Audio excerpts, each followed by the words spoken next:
Hola, hola familia hermosa. Empecemos. Empecemos invocando al Padre.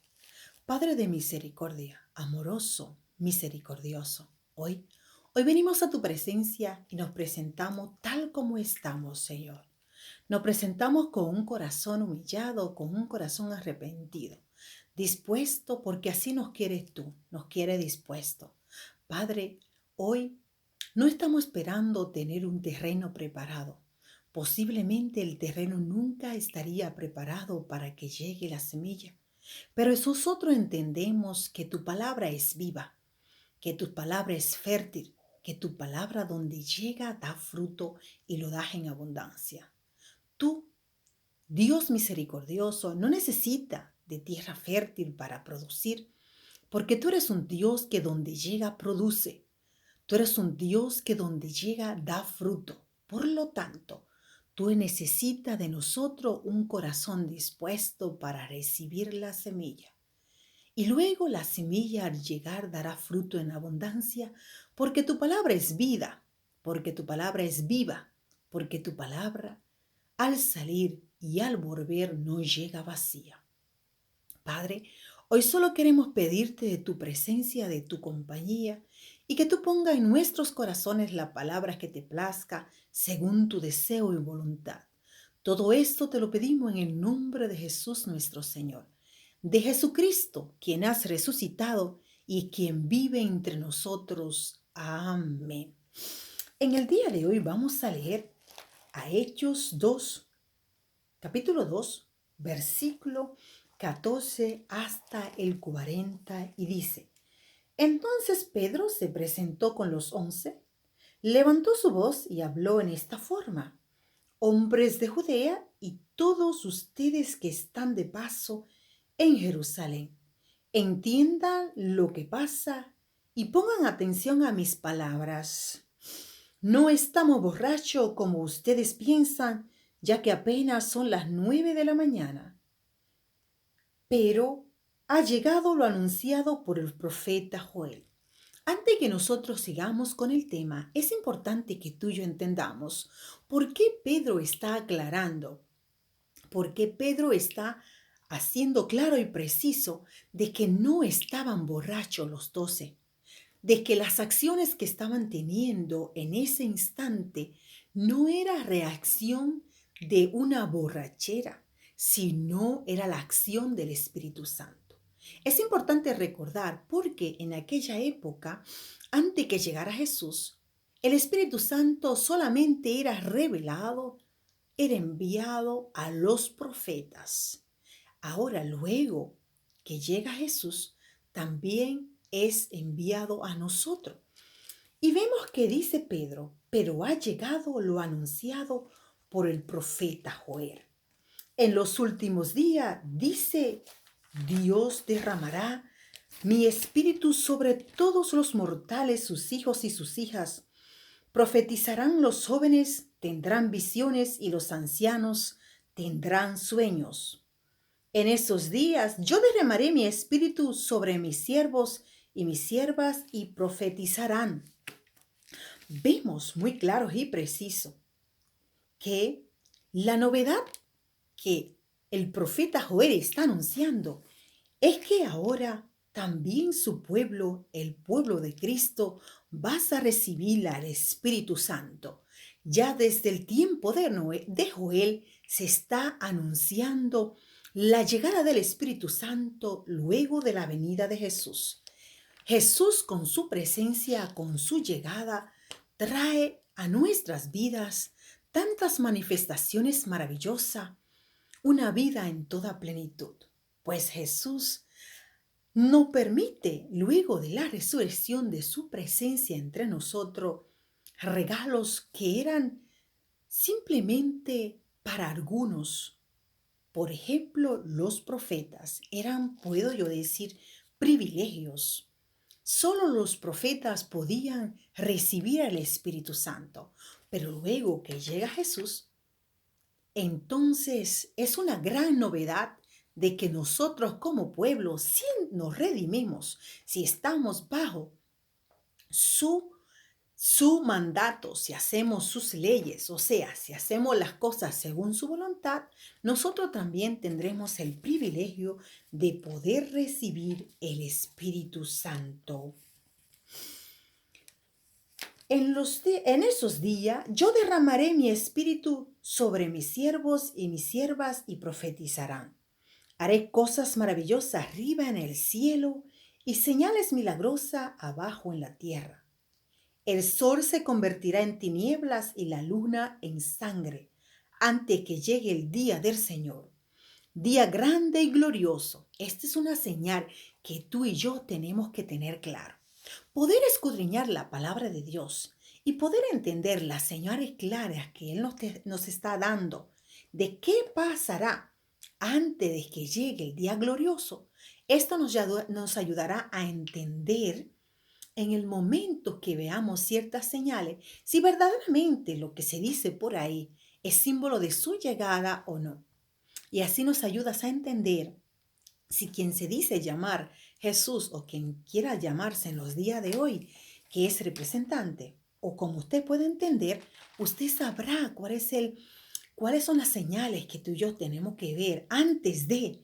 Entonces Él se presentará glorioso. Dice, antes que llegue el día del Señor, día grande y glorioso, y todo el que invoque el nombre del Señor se salvará. Pero yo te recomiendo que si tú y yo desde ahora ya lo buscamos, y es así que tenemos que hacerlo, puesto que dice que el que invoque el nombre del Señor se salvará. Si yo invoco el nombre del Señor es porque ya yo estoy acostumbrada. Además, como tú y yo sabemos que Él vendrá como un ladrón en la noche, tú y yo no sabemos cuál es el día, cuál es la hora. Si tú y yo lo estamos buscando desde ahora, invocando desde ahora, no nos vas a encontrar desapercibido, no nos vas a encontrar que no estemos preparados. ¿Por qué? Porque tú y yo somos de los que clamamos. Por lo tanto, nosotros debemos empezar o seguir con intensidad buscando de nuestro amado, pronunciando su nombre con amor, llamándole y clamándole. No solamente le clamo por la necesidad, le clamo por el agradecimiento, le clamo por su bondad, por su generosidad. Le clamo porque aunque aún yo no entienda o no quiera entender, todo lo que poseo le pertenece a Él. Todo lo que yo tengo, yo soy simplemente administradora, pero no solamente de eso. Ya el simple hecho de que me dio la vida y que murió por mí, por un pecado que no cometió, es suficiente para yo desde que me levante darle gracia y llamar su nombre. Cuando Él me está garantizando que cuando yo llame su nombre y vengan estas señales que ya Él venga, yo seré salva, tú también serás salvo. Israelita, escuchen mis palabras. Dios había dado autoridad a Jesús de Nazaret entre todos ustedes. Vemos también, como le había dicho antes, tenemos que estar claro, ¿ok? De cuáles son las señales. Para mí es un punto que vuelvo atrás, porque saber cuáles son las señales de qué va a pasar antes me hace a mí claro entender cuándo se están acercando los días de su llegada. Y no es todo el que diga, sin yo ver ninguna señal, y sin tener que ser, o sea, puesta ¿cómo voy a decir yo? En prueba, saber si yo pronuncio su nombre o no, o sea, si yo vivo su nombre o no. Entonces de repente escuchar que vino. Bueno, Él se mostrará y nos dará a nosotros la revelación exacta cuando Él tenga que llegar. Pero como tú y yo leemos su palabra, escudriñamos de su palabra, poco a poco nosotros vamos a ir mirando porque nosotros ya lo tenemos. Él ya ha dado su prescripción de cómo será. Seguimos, entonces dice en el versículo 22, Dios había dado autoridad a Jesús de Nazaret entre todos ustedes. Hizo por medio de él milagros, prodigios y cosas maravillosas, como ustedes saben. Sin embargo, ustedes lo entregaron a los malvados, dándole muerte, clavando en la cruz y así llevaron a efecto el plan de Dios. Es importante que observemos que aunque en aquel tiempo Jesús hacía milagros, los milagros eran visibles para todo y su prodigio, ellos aún así, esto no le prohibió o no le cohibió a ellos para que lo crucificaran. Pero es que En el día de hoy, nada de eso ha cambiado, porque tú y yo lo seguimos crucificando cada día con nuestras acciones, con las acciones de negarlo, con las acciones de no acercarnos a Él, con las acciones de cuando cometemos los errores. Pero un error no que yo cometí no sabía, sino que yo sigo cometiéndolo aún sabiéndolo, y yo lo estoy crucificando. Nosotros que tenemos prueba suficiente, tenemos prueba de más para saber que Jesús, nuestro Jesús, lo crucificamos. Pero es importante que tú y yo entendamos que ese Jesús que hemos crucificado ha tomado poder, dominio sobre la muerte con su resurrección. Jesús es la vida misma, que nos permita poder rectificar, poder venir a su presencia, pues la resurrección de Jesús es la respuesta de que Jesús es un Dios vivo, es un Padre de oportunidad, que Él está dispuesto con su resurrección a renovar nuestras vidas, nuestra fe, a rectificar, o sea, a corregir mis errores y volver a Él, que sería lo correcto de cada uno de nosotros. Ahora, es importante recordar, proclamar que Dios acaba de realizar el favor de Jesucristo, lo más increíble que puedan esperar los hombres. Él lo ha resucitado.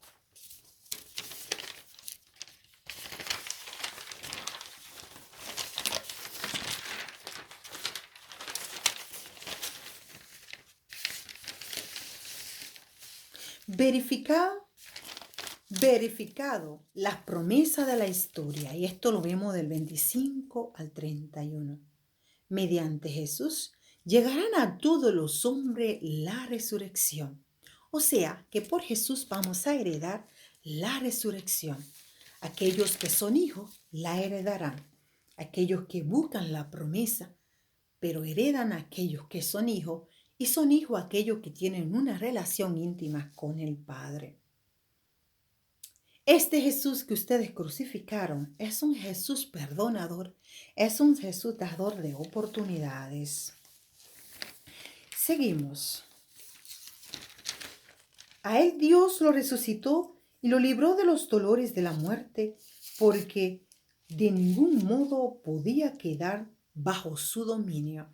Jesús, quien es vida, quien es vivo, no podía quedar bajo el dominio de la muerte. De él hablaba David en un salmo al decir: veía continuamente al Señor delante de mí, puesto que está a mi derecha para que no vacile. Por eso mi corazón se ha alegrado y te alabo muy gozoso, y hasta mi cuerpo esperará en paz. Porque no abandonarás mi alma en el lugar de los muertos, ni permitirás que tu servidor sufra la corrupción. Me has dado a conocer caminos de vida, me llenarás de gozo con tu presencia. Hermanos, permítanme que les diga con toda claridad: el patriarca David murió y fue sepultado, y su tumba permanece entre nosotros hasta ahora.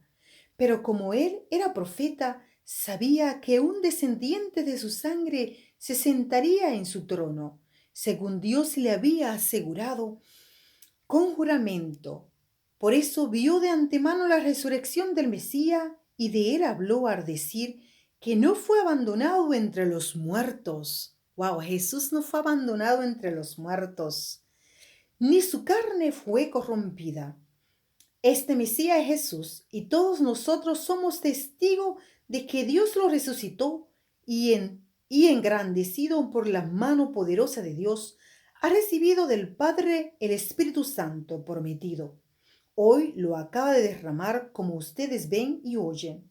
También es cierto que David no subió al cielo, pero dice en un salmo: dijo el Señor a mi Señor, siéntate a mi derecha hasta que ponga a tus enemigos debajo de tus pies.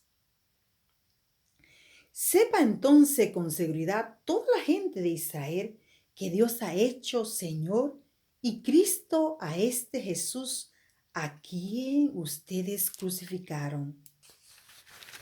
Al oír esto, se afligieron profundamente. Dijeron pues a Pedro y a los demás apóstoles: hermanos, ¿qué debemos hacer? Es bueno que tú y yo nos recordemos que posiblemente no hemos preguntado tú y yo que lo he crucificado, y posiblemente no me había dado cuenta que había resucitado. ¿Acaso tengo yo oportunidad? Y es lo que ellos están preguntando. ¿Y ahora qué debemos hacer? Pero es claro y preciso que tú y yo sí tenemos oportunidad. Porque el Padre a quien servimos es un Padre de oportunidades. Es un Dios que nos perdona. Es un Dios liberador. Es un Padre consolador. Es un Dios que nos rectifica, o sea, nos da la oportunidad a ti y a mí de corregir nuestros errores. Nosotros todavía tenemos la oportunidad de enmendar aquellos errores que hemos cometido. Y es bueno que tú y yo nos recordemos que el Dios a quien servimos no es igual que tú y yo. Pues cuando vamos a su presencia, Él no nos está preguntando cuál fue el error que cometiste, mucho menos nos lo está recordando. Esta es una acción que tú y yo hacemos. Para nosotros es común que cuando vemos un hermano, queremos señalar con el dedo y decir: tú eres un pecador de tal y X cosa porque ha hecho tal o cual cosa. Mas cuando vamos a la presencia del Eterno, Él ya sabe cuál es el error que yo he cometido. Él no está ahí para señalarme, Él está ahí para perdonarme. Él está ahí para recibirme, ya que yo he querido rectificar, yo he querido enmendar mi error. Él está dispuesto a recibirme. Y si acaso duda de esa situación, recuerda cuando Moisés, en el monte Sinaí, el Señor desde una zarza le da su presencia. Pues Moisés ya había cometido el error de tener en sus manos sangre porque había matado a un egipcio aquella vez cuando un egipcio maltrataba a un israelita. Y aunque él era criado dentro de los egipcios, pues su sangre le llamó. La sangre se dice que pesa más que el agua. Por lo tanto, Moisés mata a un egipcio y es por eso que corre de Egipto. Y entonces allí el Eterno lo llama, pero cuando el Eterno lo llamó, no le dijo: en tu mano hay sangre. Simplemente le dijo: ¿para qué lo estás llamando? Lo mismo pasa conmigo, lo mismo pasa contigo. Él no está esperando en ti y en mí una tierra perfecta, no está esperando un corazón perfecto. Él está esperando de ti y de mí un corazón dispuestos a recibirle. Pues Él sabe que de nosotros no vas a tener nunca una tierra perfecta preparada, pues Él sabe de qué material estamos hechos, pues Él mismo nos formó. Por lo tanto, que nada ponga en nosotros el miedo ni la excusa de no ir a su presencia, de no esperar ser perfecto, porque nunca lo vamos a lograr. Él mucho menos está esperando de nosotros. Ahora, sí hay una condición que Él esté esperando de nosotros, y es que tú y yo estemos dispuestos. Hay una diferencia entre ser perfecto y estar dispuesto. Si yo estoy dispuesta a cambiar, si yo estoy dispuesta a ir a sus pies, Él está ahí también dispuesto para ir a mí. Pero yo tengo que pedirlo desde el corazón, pedir que el Eterno venga a mí y que me acepte tal y como soy. Él a mí no me señala, Él a mí no me recuerda el error que he cometido. Él en mí me está esperando para perdonarme. Y esto lo vemos cuando sigue y cuando ellos les preguntan: ¿y qué debemos hacer? Entonces Pedro les contesta: conviértanse y háganse bautizar cada uno de ustedes en el nombre de Jesucristo para que sus pecados sean perdonados y Dios le dará el Espíritu Santo. O sea que luego que yo me arrepienta, mis pecados serán perdonado, entonces el Espíritu Santo también vendrá sobre mí, porque la promesa es para ustedes y para sus hijos y para todos los extranjeros a los que el Señor llame. Con estas otras palabras, Pedro daba testimonio y los animaba. Sálvense de esta generación descarriada. Los que creyeron fueron bautizados y ese día se le unieron alrededor de 3,000 personas. Todos nosotros seguimos descarriados, seguimos perdiendo el tiempo, pero todavía tenemos la oportunidad de volver al Padre, no con un corazón perfecto, sino con un corazón dispuesto a recibirle. Padre de misericordia, gracias, gracias, muchas gracias, porque aunque cometemos errores, tú no nos recuerdas, mas tú estás ahí, Padre, para perdonarnos. Muchas gracias. Soy yo que luego de ir a tu presencia y enamorarme de ti, yo cambio aquellos errores y digo, no lo hago más, porque yo quiero complacer a aquel que amo, a quien sirvo, a quien me debo. Padre de misericordia, gracias, muchas gracias, porque con amor ha puesto en nuestros corazones la semilla que te ha placido según tu deseo y voluntad. Gracias, poderoso, misericordioso, amor eterno, muchas, muchas gracias. Padre, gracias, gracias, que todo sea en nuestras vidas según tu deseo y voluntad. Padre, bendice a todos mis hermanos en el mundo, los conoce por su nombre, por su apellido. Gracias, Señor, gracias. Permite que tu palabra llegue cada día más, según tu deseo y propósito. Todo esto te lo pedimos en el nombre de Jesús, en el nombre de Jesucristo que vive y reina entre nosotros y que su reino se permanecerá de generación en generación. Gracias, Señor, muchas gracias por amarnos tanto, por perdonarnos y recibirnos tales y como somos. Te amamos, te necesitamos. Gracias, Señor, porque recibe y porque restaura este vaso frágil, Señor. Pero este vaso frágil está dispuesto a que tú, Señor, vuelve y lo restaure según tu deseo y voluntad. Muchas, muchas, muchas gracias, Padre amado. Amén. Les quiero mucho, les mando un fuerte abrazo. El Eterno les siga bendiciendo.